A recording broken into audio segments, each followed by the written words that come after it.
Area को छोड़ दे।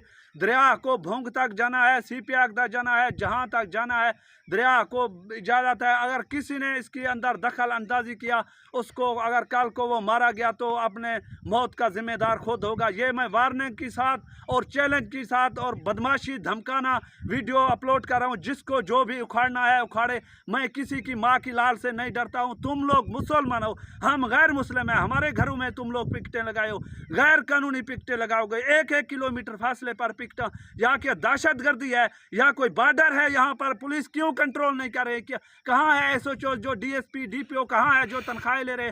क्यों इलाके को कंट्रोल नहीं कर रहे? इस तरह कंट्रोल होगा जिस तरह आप लोग कर रहे हैं। ये बदमाशी तुम लोगों की हम कभी नहीं मानेंगे। तीसरा बात यह है, थाना भोंग के अंदर 27 आदमी के खिलाफ नाजायज एक FIR हुआ। उस FIR होने का मकसद यह है, मंजूर